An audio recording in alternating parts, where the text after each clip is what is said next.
Hey there guys, Tristan Bond here, CEO and founder of Practice Acceleration. Welcome to another podcast episode here. We're super excited. Today, I've got the pleasure of speaking with one of our fabulous clients and friends, Elizabeth Martin, and she's going to be sharing her journey with us, what was going on inside her business beforehand, what's happening right now, and talk about her unique scope of practice, which is incredibly impressive.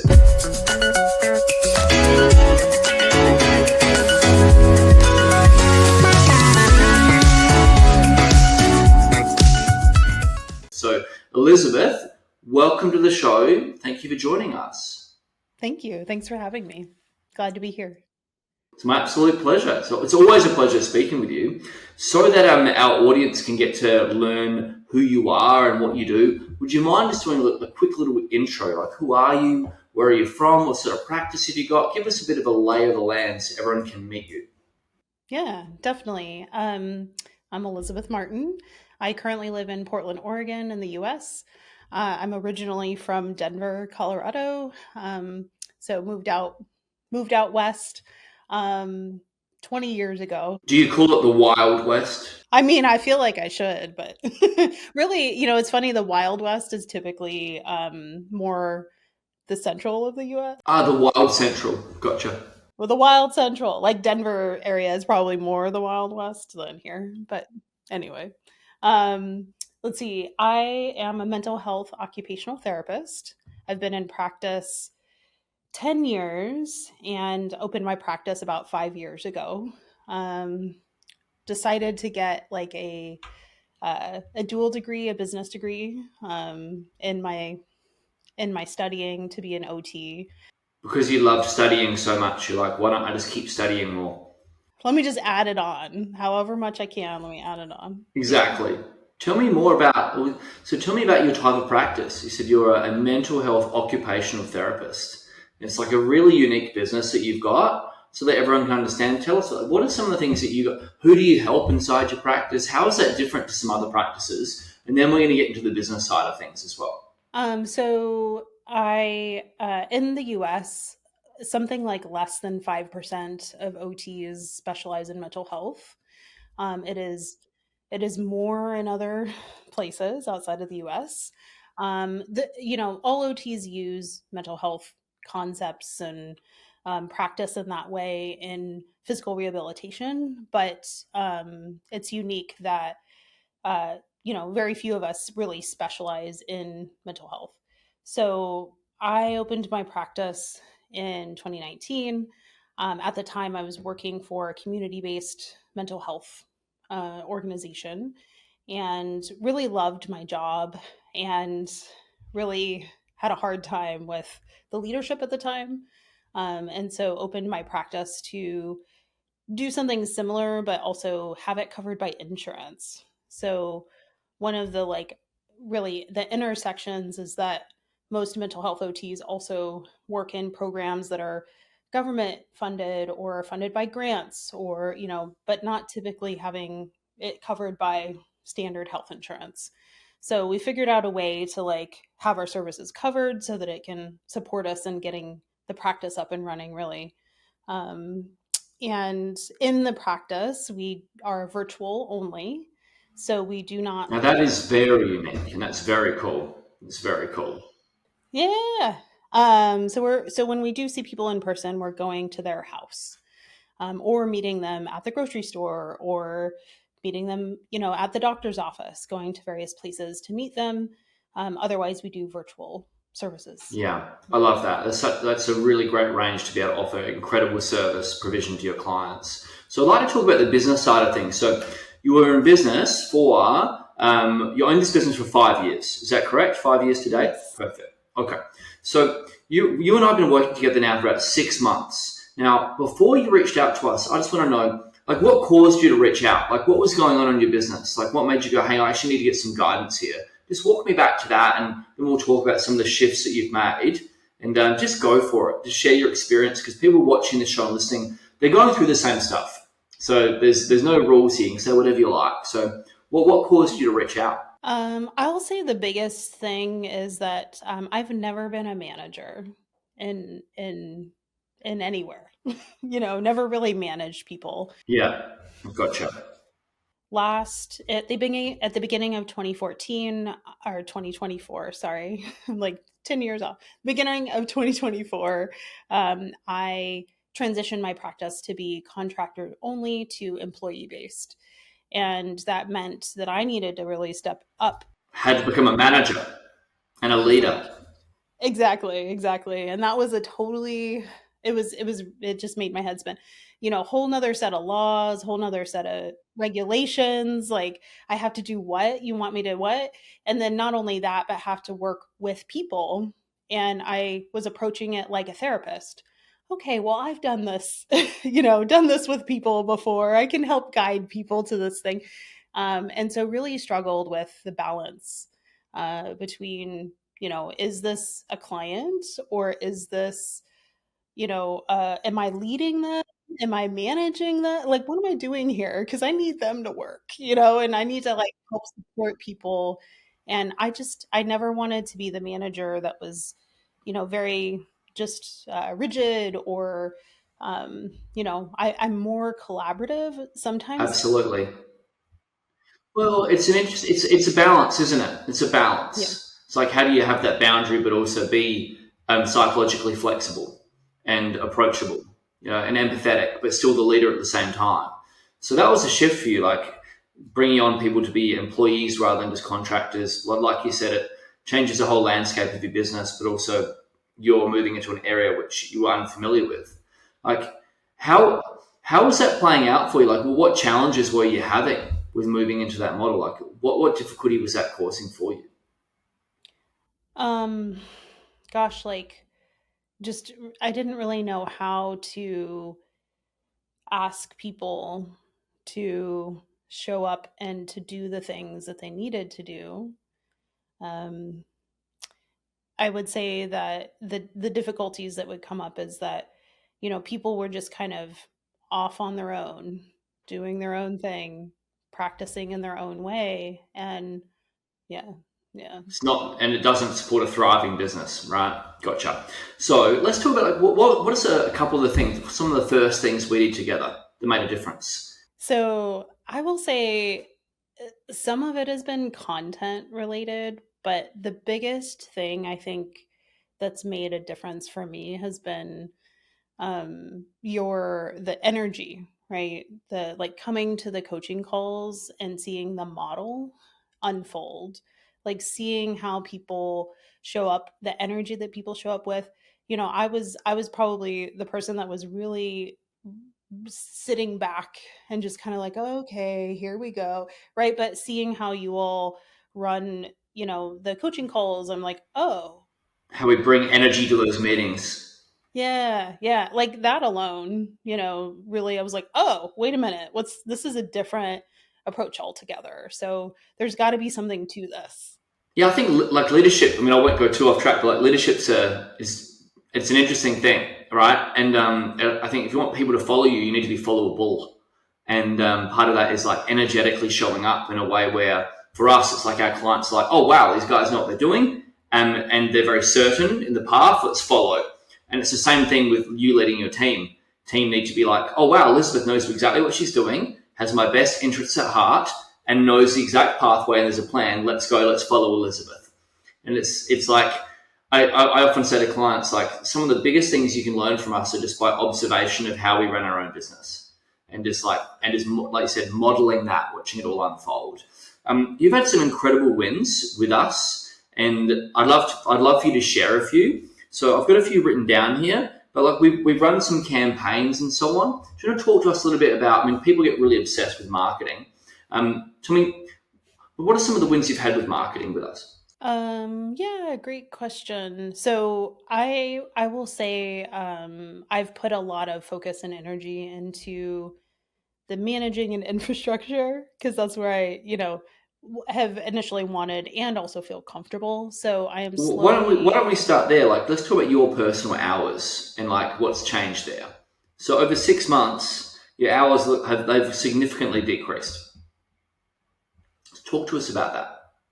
Yeah, so um I have gone from seeing a I think that some of the pieces are too is like what are the hours of the practice versus my personal clinical hours, and probably at the end of last year I was seeing about two clients every 2 weeks, and that has stayed fairly consistent, but has meant that I haven't taken on a new client in a while.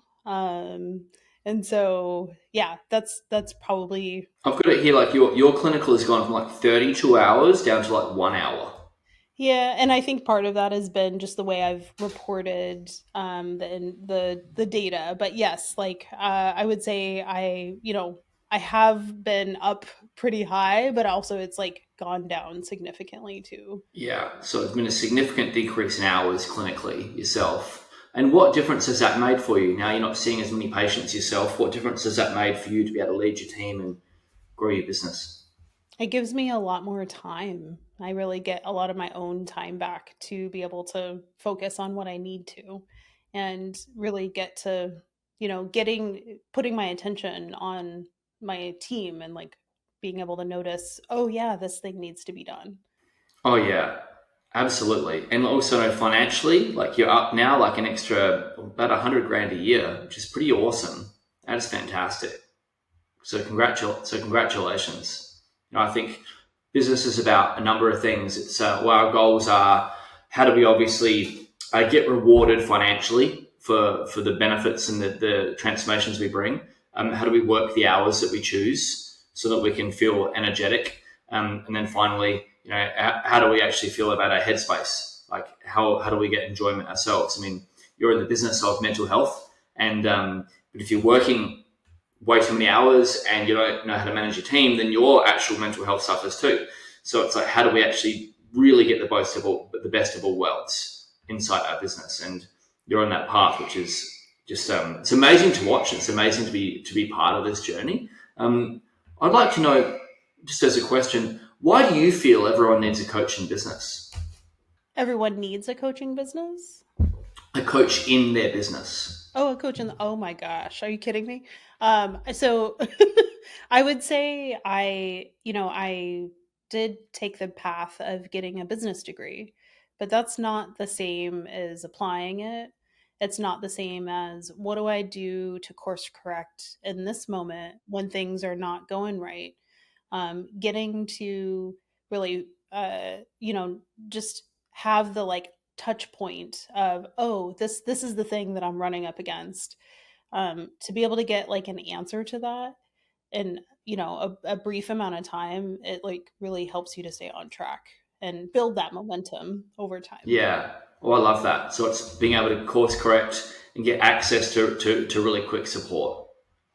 Yeah, I agree. Because information is one thing. Like you can study something and get all the information, but then having that external locus of control to go, actually, let's get you out of your head. Right now, let's do this instead. Here's your pathway, and let's try it. Let's try it from a different angle so you can actually apply it. There's no once and done approach. There's like we can apply the same framework in so many different ways for different personalities, different professions. Like it's yeah, business is really psychological application of human development. Really, that's the way I look at it. And how do you stay motivated and inspired in your work? You're doing so well on this great trajectory, making a wonderful difference for your team, for your patients, for yourself. Like, how do you stay motivated? How do you stay inspired? Yeah. Some of it is looking at how far I've come and what has happened up to this point, and realizing if what seems hard now, is it probably is hard, right? Let's let's be real. It's hard now. Yeah, business is hard. Yeah, it is. It is. It's like a different hard, because I'm in a different place in business, and there's someone I've watched before that says like choose your hard, you Choose know, your hard. Absolutely. you know. And where I am today is like very different than where I was 5 years ago when I first started. So some of those things of like realizing, oh, this is actually changing, and it will continue to change. And then also looking towards the future. where do I want to go? What do I want to do? What's my biggest goal? Why am I doing this? What's the end result I'm looking for to improve my life? And yeah, both of those kind of help me to stay grounded and anchored in the past and like the work that I've done to get here, and look to the future of like, oh, this isn't static. We're going to keep moving. Absolutely, absolutely. So you talked before about when you get off track, you've got access to support. So if you get stuck, what do you do? Like what happens next? What do you do now? Depends on the day. You know, I'll say If that. you're having a resourceful day and you get stuck, like how do you reach out for help? What do you do? Yeah. So, um, I'll say, you know, because of my work in the program, I'm learning to trust myself a bit more, which is edgy, you know, and my growth edge really. So I'm learning to trust myself a bit more. But if I truly do get off track, I do check my resources. If I'm still on track, this is like a question I'll bring to the next coaching call, so I kind of have that touch point to tap in. There's times where I literally need to call somebody today. So just look at the rest of my network as well as a support. And how do you find now, like inside our program, there's like 460 odd other businesses inside there all supporting each other. How do you find that? Having access to other like minded people, what difference has that made? I think the thing I'll say is that when I first started, there's this moment where I was like, okay, are they going to really understand me?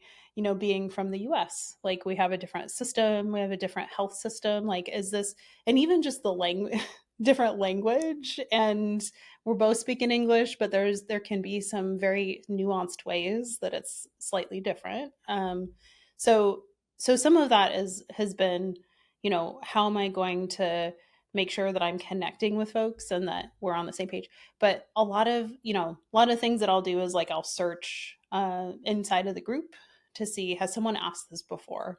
I know I'm not the only one here that has this question. So let me see. Let's see what the responses have been, because I probably don't need to ask that. And there's like a wealth of like historical information, and if there's something that maybe it's been too long, that I might say, hey, is this still what we're looking at or what we're doing? But yeah, I'll look in, and I mean, there really is a huge difference in, even if the system's set up.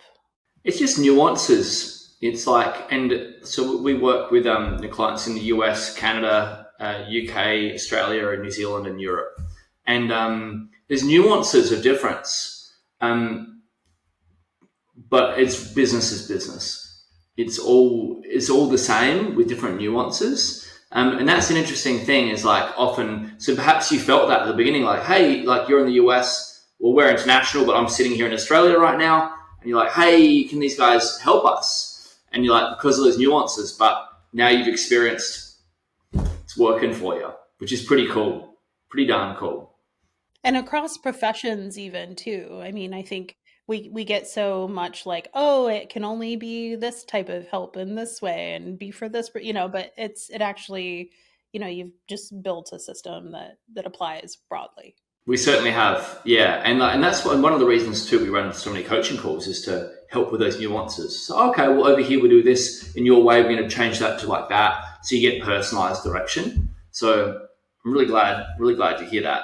You know those nuances we've been able to overcome together and help you get some incredible wins. So, Mike, I've got one final question for you, Elizabeth.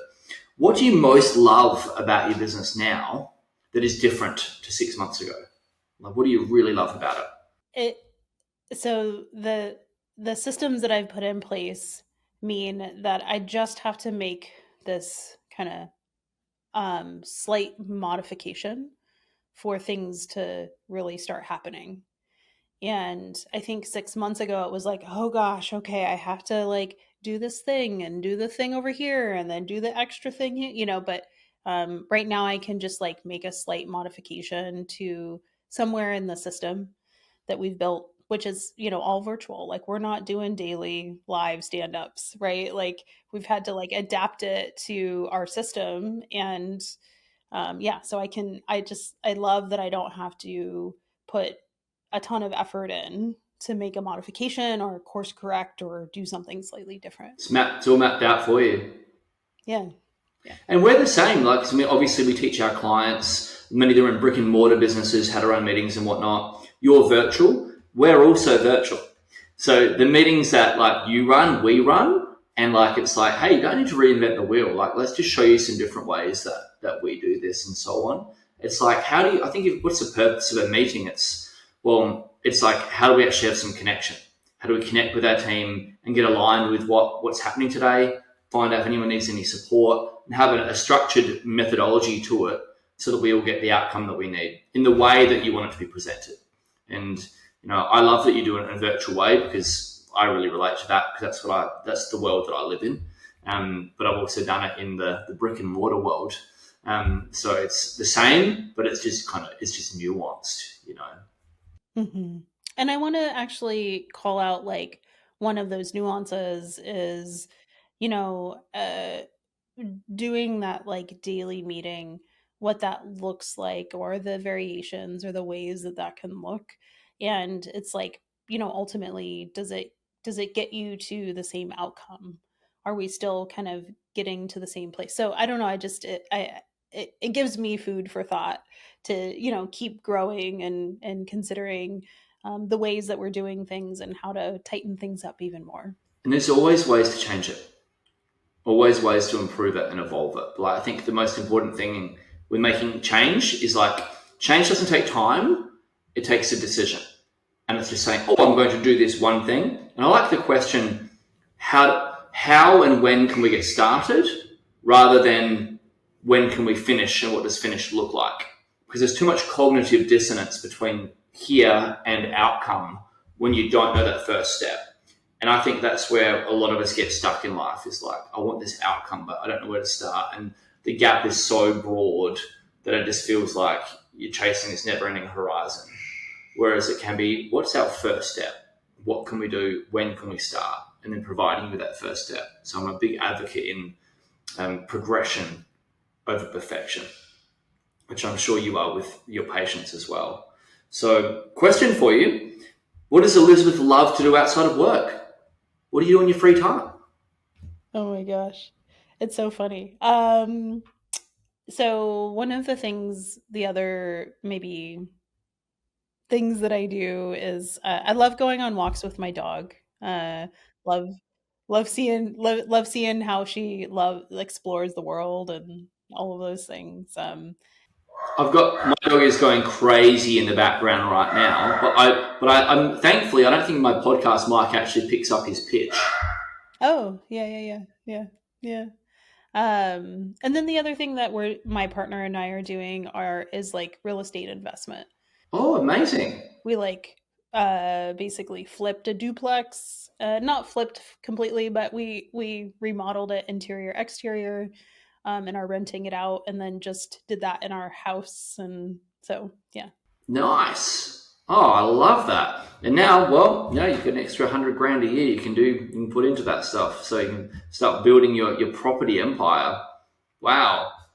There's a lot of depth to you. There's like your business version, then you've got your outside life version, you've got your investment version. This is so cool, Elizabeth. There's a lot to you, and I'm excited for you, because now you get to explore a lot more of the things that you love with all this extra time and headspace that you have.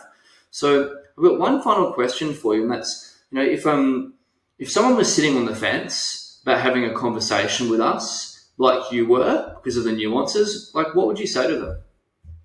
Yeah, I would say that it's always worth a conversation, but the really timing is can be key.